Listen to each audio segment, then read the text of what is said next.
Hey guys, मेरा नाम है पियाज विश्वास। आप सबका स्वागत करता हूँ इस चैनल पे। तो आज हम लोग डिस्कस करने वाले हैं फ्लूइड मैकेनिक्स के अगले टॉपिक के ऊपर, जो कवर करेगा आपका वेटिंग और नॉन वेटिंग लिक्विड क्या होता है, फिर कवर करेगा सरफेस टेंशन क्या होता है, फिर इफेक्ट ऑफ सरफेस टेंशन, वो हम लोग डिस्कस करने वाले हैं। तो मेरे लास्ट वीडियोज़ में मैंने introduction to fluid, viscosity, compressibility and bulk modulus के ऊपर डिस्कस किया था। अगर आप लोगों ने वो उसमें से कुछ भी मिस कर दिया तो ऊपर आई टैब में क्लिक करके देख सकते हैं, या फिर डिस्क्रिप्शन में लिंक है, उधर से भी आप देख सकते हैं। मैंने एक प्लेलिस्ट भी बना के रखा है, अगर आप लोगों ने प्लेलिस्ट से देखना चाहते हैं तो आप लोग प्लेलिस्ट का भी लिंक दिया है डिस्क्रिप्शन बॉक्स में, आप लोग वहाँ से भी देख सकते हैं। अगर आप लोगों को मेरा काम पसंद आ रहा है तो मेरे चैनल को सब्सक्राइब करें, मेरे वीडियोस को लाइक करें और दोस्तों के साथ शेयर करें। अगर आप नए हैं मेरे इस चैनल पे तो सब्सक्राइब बटन को क्लिक करना मत भूलें।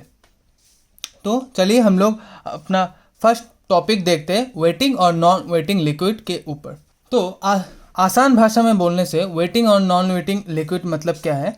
जो लिक्विड किसी भी सरफेस को गीला कर देता है वो वेटिंग लिक्विड होगा, और जो लिक्विड किसी सरफेस को गीला नहीं करता है या फिर उस सरफेस में चिपक नहीं जाता, वो हम लोगों को नॉन वेटिंग लिक्विड बोलेंगे। तो इसको समझते हैं। एक एग्जांपल से मान लीजिए एक सरफेस है और मेरे पास वाटर और मरकरी दो टाइप का लिक्विड है, ठीक है। अभी मैं सरफेस के ऊपर वाटर को भी स्प्रेड किया और मरकरी को भी स्प्रेड किया, लेकिन मैं क्या देख सकता हूँ कि जो मरकरी लिक्विड है वो वाटर सरफेस से एकदम चिपक नहीं जाता है, वो सरफेस के कांटेक्ट में आता है और सरफेस से थोड़ा सरफेस को पूरा गीला, एकदम चिपक के गीला नहीं कर देता। लेकिन व्हेयरएज हम लोग अगर वाटर को देखें, वाटर क्या करता है, वो सरफेस में एकदम पूरा चिपक जाता है। तो इससे हम लोग बोल सकते हैं जो लिक्विड सरफेस के ऊपर एकदम चिपक गया या फिर सरफेस को पूरा गीला कर दिया। हाँ, मान लीजिए सरफेस हम लोग का फॉर एग्जांपल ग्लास है, ठीक है, तो ग्लास को या फिर गीला कर दिया, या उस लिक्विड को हम लोग बोलते हैं वेटिंग लिक्विड। और जो लिक्विड ये नहीं करता, जैसे मरकरी ने सरफेस के ऊपर कांटेक्ट में जस्ट सरफेस से टच करके रखा है, मरकरी क्या कर रहा है, सरफेस के साथ टच में, तो उस लिक्विड को हम लोग बोलते हैं नॉन वेटिंग लिक्विड। तो वेटिंग और नॉन वेटिंग लिक्विड का डेफिनेशन से हम लोग लिख सकते हैं एक लाइन में अगर, तो wetting liquid are those liquids, इसका डेफिनेशन देखने से हम लोगों को मालूम पड़ता है, wetting liquids are those liquids which have a tendency to spread out and wet the surface, and whereas non wetting liquid are those liquid which tends to stay away from the surface. अभी ये waiting और non wetting liquid मैंने तो mercury और water का एक common example लिया था, इसलिए आप लोगों को पता था कि ये सरफेस का, ये लिक्विड का ऐसा प्रॉपर्टी है, इस लिक्विड का, मरकरी का ऐसा प्रॉपर्टी है, वाटर का ऐसा प्रॉपर्टी है। लेकिन हम लोग किसके बेसिस में कोई भी एक अननोन लिक्विड को हम लोग वेटिंग या नॉन वेटिंग लिक्विड का टैग लगा सकते हैं, या फिर उसको बोल सकते हैं ये वेटिंग लिक्विड है या ये नॉन वेटिंग लिक्विड है। तो इसके लिए दो चीज़ या फिर दो प्रॉपर्टी हम लोग देखते हैं बेसिकली। एक होता है एंगल ऑफ कॉन्टैक्ट और एक होता है कोहेसिव एंड एडेसिव फोर्स का। तो एंगल ऑफ कॉन्टैक्ट क्या होता है वो हम लोग देखते हैं। तो मान लीजिए ये हम लोग का एक सरफेस है, उसके ऊपर एक लिक्विड का मॉलिक्यूल है। अगर ये लिक्विड का मॉलिक्यूल सरफेस के साथ आपका एंगल बनाता है, जो होता है कि ये मान लीजिए आपका सरफेस के साथ एंगल बनाया, जिसको हम लोग ने डिनोट किया थीटा से, ठीक है। और एक और लिक्विड है, हाँ, जो आपका एंगल, जैसे कि मैंने बोला था कि हम लोग किसके बेसिस में बोल सकते हैं कोई भी एक लिक्विड वेटिंग लिक्विड या नॉन वेटिंग लिक्विड है कि नहीं। तो इसके लिए मैंने बोला था एंगल ऑफ कॉन्टैक्ट को हम लोग चेक करते हैं। तो एंगल ऑफ कॉन्टैक्ट क्या है वो हम लोग देखते हैं। मान लीजिए एक सरफेस है, उसके ऊपर एक लिक्विड है, ठीक है। अभी अगर ये लिक्विड ने आपका सरफेस के साथ या फिर लिक्विड और सरफेस के बीच में जो एंगल है वो अगर थीटा हुआ, हाँ, और अगर थीटा आपका ग्रेटर देन π/2 हुआ, तो इस केस में जो लिक्विड है वो लिक्विड आपका नॉन वेटिंग लिक्विड होता है, ठीक है। मतलब थीटा जो हुआ आपका एंगल ऑफ कॉन्टैक्ट, वो अगर π/2 से ज़्यादा हुआ, मतलब 90 डिग्री से ज़्यादा हुआ, इन दैट केस जो लिक्विड है वो आपका होगा non wetting liquid. That means इस केस में ये वाला जो लिक्विड होगा वो होगा क्या, नॉन वेटिंग लिक्विड,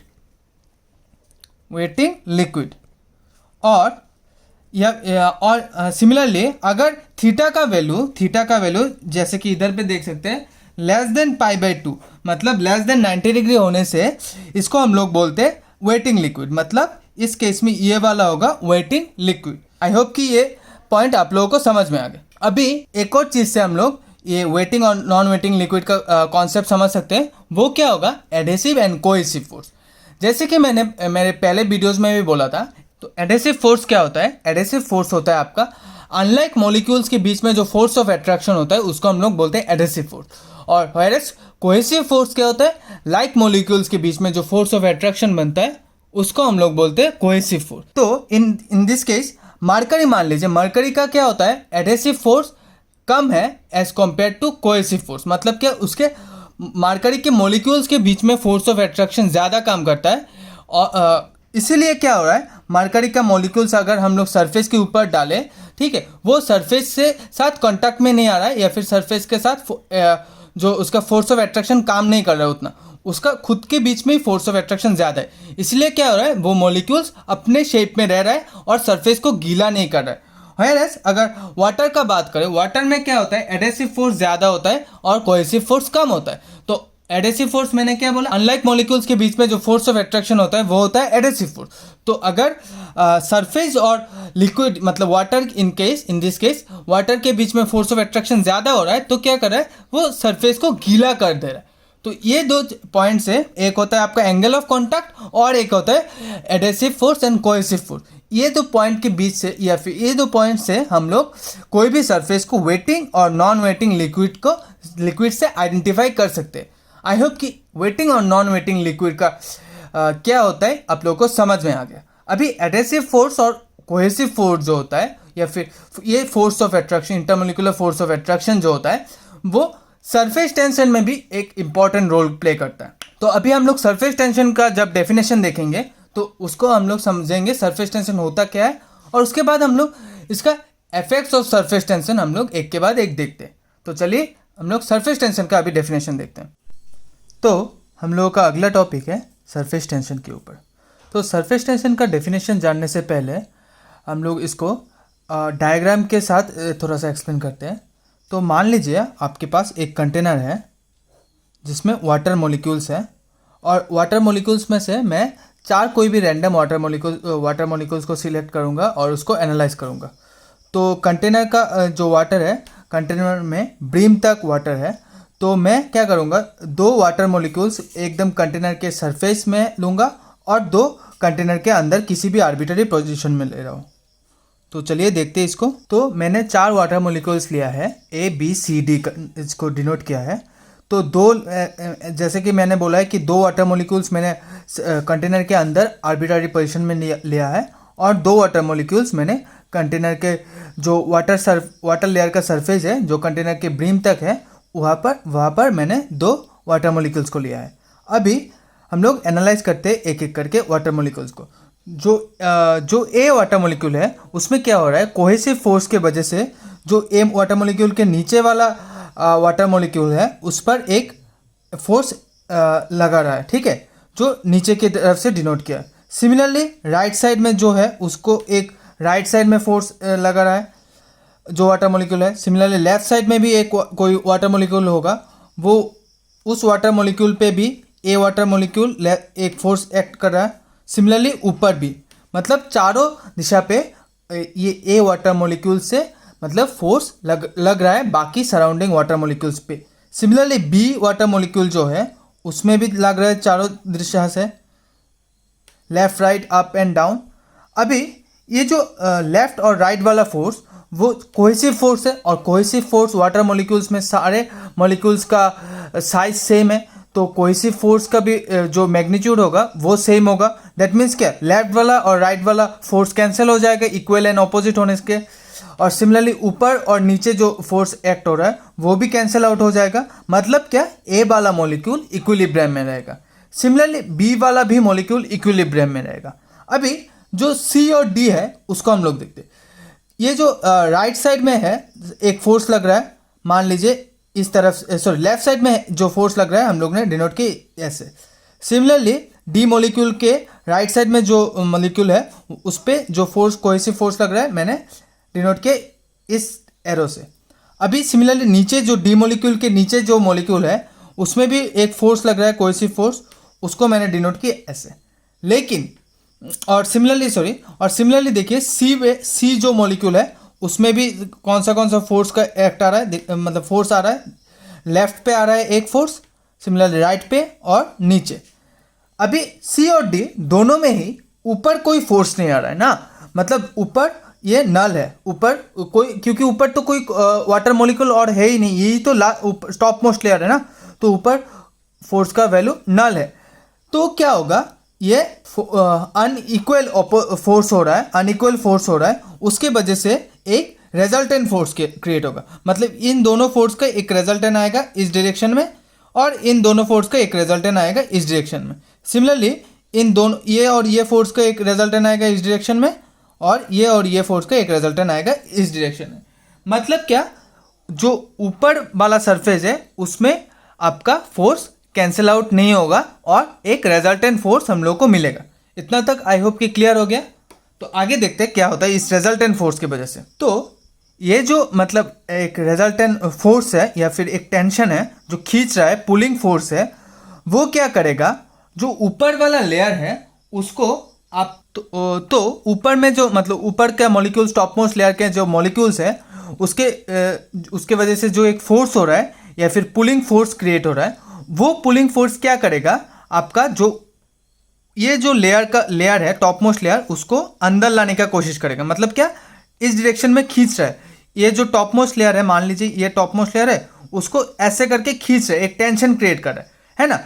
तो इसी टेंशन के वजह से हम लोग को दिखाई देता है जो टॉप वाला सरफेस है उसमें कुछ ऐसे बेंडिंग आ जाता है। ठीक है, जो टॉप मोस्ट लेयर है वाटर का या फिर कोई भी लिक्विड का जो कंटेनर में है, उसमें एक जो खिंचाई होता है उसके वजह से एक बैंड जैसे या फिर जो इंटीरियर में आ जाता है वो टॉप वाला लेयर, है ना। तो इसी को हम लोग बोलते हैं सरफेस टेंशन। जो क्योंकि क्यों सरफेस टेंशन, ऐसे जैसे कि इसका नाम से ही पता चला है, सरफेस एक सरफेस को टेंस कर रहा है, एक सरफेस को खींच रहा है, तो ऊपर वाला लेयर को खींच रहा है अंदर की तरफ से। तो इसी से ही हम लोग बोलते हैं इसको, इस फेनोमेनन को हम लोग बोलते हैं सरफेस टेंशन। तो आई होप कि सरफेस टेंशन का फेनोमेनन क्या है आप लोगों को समझ में आ गया। अभी देखते हैं हम लोग सरफेस टेंशन का डेफिनेशन क्या जाता है। तो सरफेस टेंशन का डेफिनेशन देखने से हम लोग को पता चलता है, energy expanded per unit area of the surface is called surface tension and it is designated by sigma. तो ऐसा है कि जो हम लोग, जैसे कि हम लोग ने फिनोमेनन में समझा कि ये जो सरफेस है उसमें एक एनर्जी क्रिएट हो रहा है या फिर एनर्जी देना पड़ रहा है, जो एक्सपीरियंस हो रहा है जो इस सरफेस का लेयर में। मतलब क्या, ये जो सरफेस 3D में देखने से हम लोग को इसका टॉप व्यू कुछ ऐसा मिलेगा सरफेस जो है। तो पर यूनिट एरिया, मान लीजिए ये कंटेनर जो है सर्कुलर है, तो कंटेनर का सर्कुलर होने से तो एरिया क्या होगा, पाई आर स्क्वायर, जो आर मान लीजिए इसका कंटेनर का रेडियस होने से जो आर पाई आर स्क्वायर होगा। तो इस सरफेस में जो एनर्जी या फिर वर्क हम लोग दे रहे हैं, जिससे इस सरफेस का जो लेयर है या फिर जो इस सरफेस में वाटर है उसमें एक खिंचाई हो, जिससे जो सरफेस है वो अंदर चला जाए थोड़ा सा, उसी को हम लोग बोलते हैं सरफेस टेंशन। मतलब या फिर इसको ऐसे भी बोल सकते हैं, जो ऊपर वाला सरफेस है उसमें जो एनर्जी एक्सपीरियंस कर रहा है जो पर यूनिट एरिया में, उसको हम लोग बोलते हैं सरफेस टेंशन। तो और इसको डिनोट करते हैं हम लोग सिग्मा से। तो सरफेस टेंशन का डेफिनेशन और क्या होता है फेनोमेना आप लोगों को समझ में आ गया। अभी हम लोग देखते हैं इसका यूनिट क्या होता है और इसका फॉर्मूला क्या होता है। तो फॉर्मूला देखने से सिग्मा इक्वल्स टू हम लोगों को मिलता है एनर्जी या फिर वर्क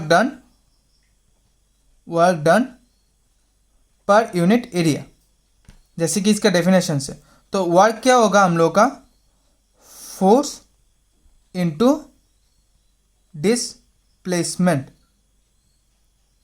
अपॉन एरिया। मान लीजिए मैं ऐसा यूनिट में सब कुछ कंसीडर कर रहा हूँ, तो फोर्स का ऐसा यूनिट लिखने से न्यूटन होगा, डिस्प्लेसमेंट का ऐसा यूनिट लिखने से मीटर, और एरिया का होगा आपका मीटर स्क्वायर। ठीक है ना। तो इससे हम लोग फर्दर लिख सकते हैं न्यूटन पर मीटर।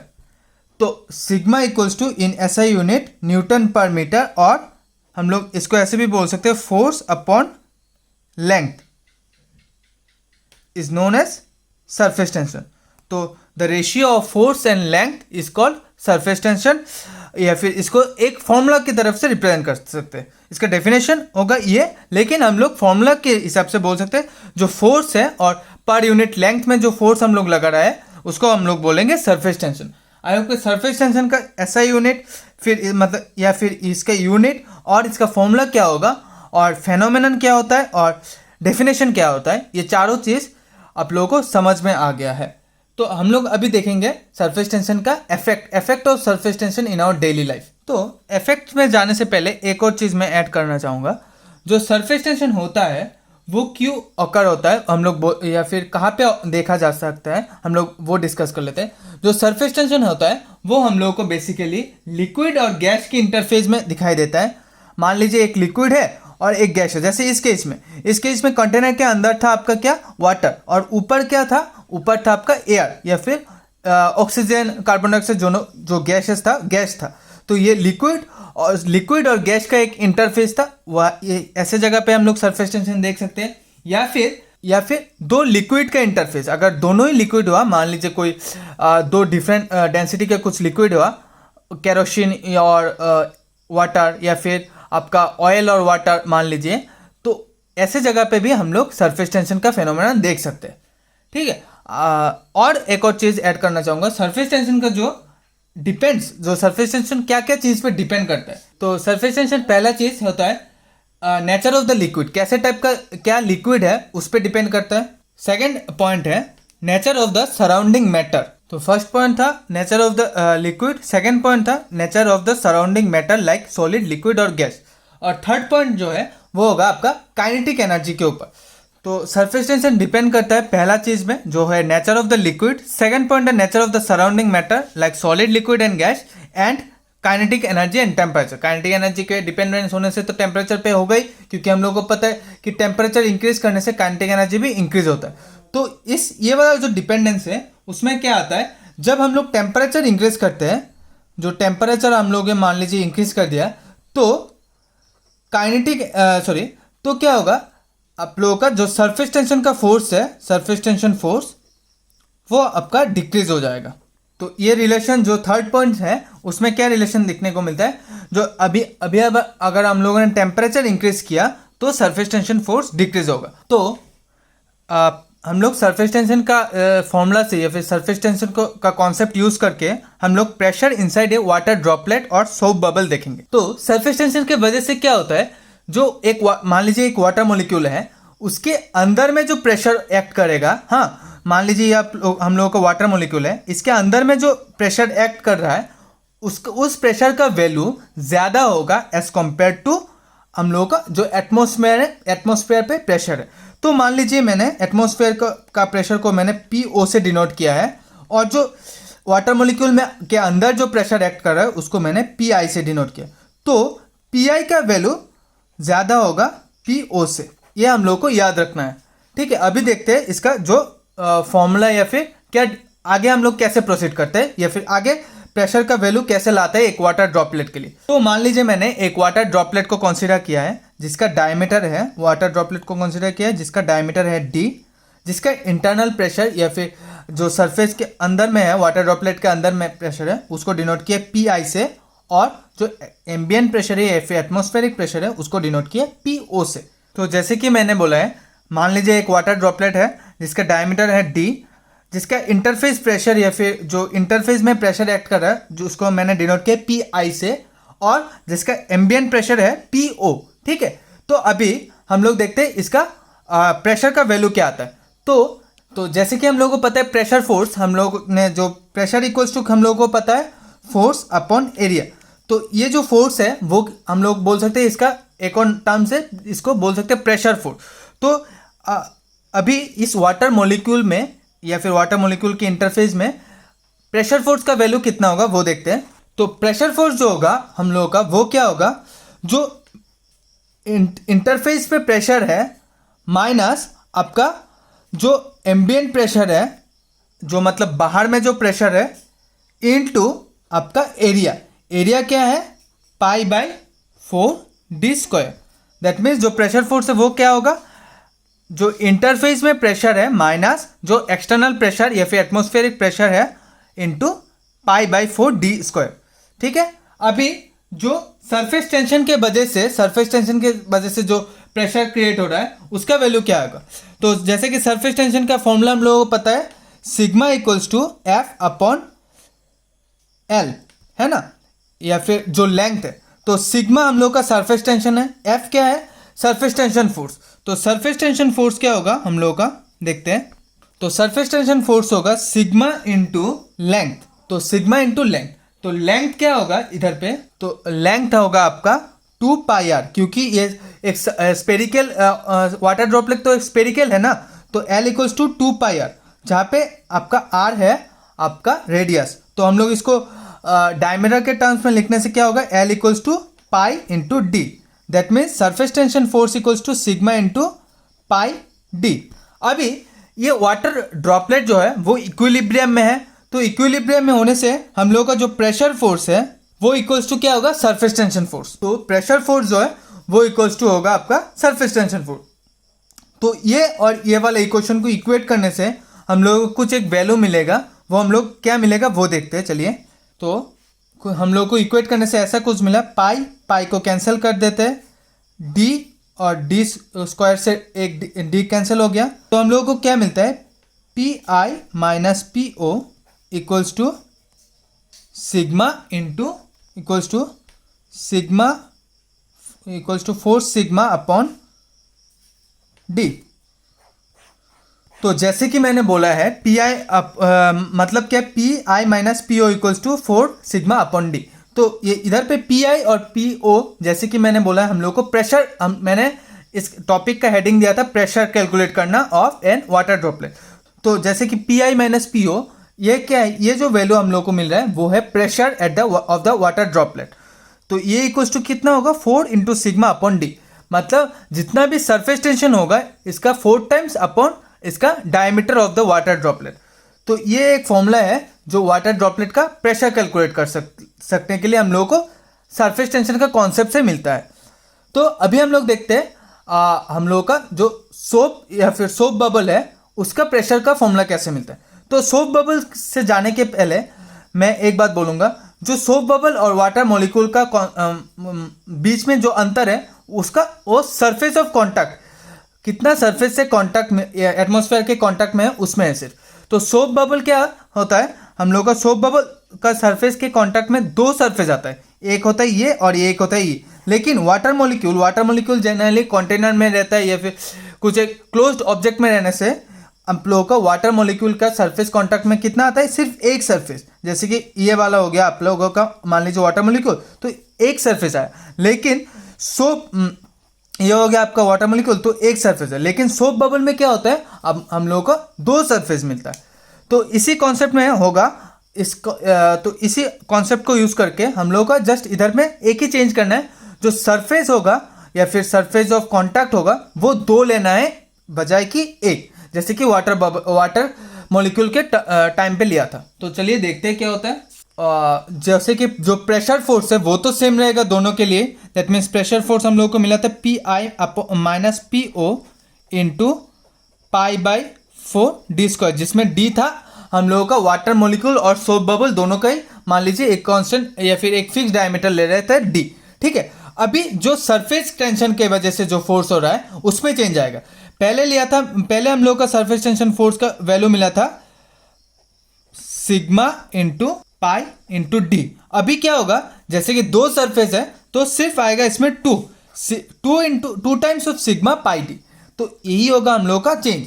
तो इन दोनों को सिमिलरली लास्ट के जैसे हम लोग अगर इक्वेट करेंगे तो क्या मिलेगा, P I minus P O.